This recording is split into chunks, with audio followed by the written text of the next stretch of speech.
Sára, mit tudsz Gálnéról? Még nem jött be, és nála van a kasszakulcsa. Semmi. Felelős vagy érte. Testvére? A féltestvérem. Adok egy jó tanácsot. Válogass meg a rokonaidat.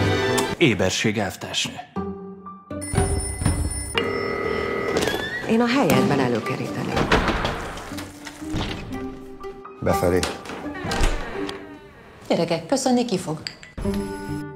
Ugye most nem kell iskolába menni. Aranyélet, ugye? Itt marad.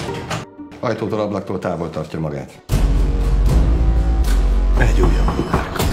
Az fél, akinek rejtegetni valója van. Ki kell menjek innen. Most maga jön. Sok mindent tudok a házakolyra. Mi is. Mindenkit magatok rántotok. Én ismerem ezt a bácsit. Itt van az egész társaság? Csak azon gondolkodtam, hogy lesz-e olyan idő, amikor nevetni fogunk ezen az egészen.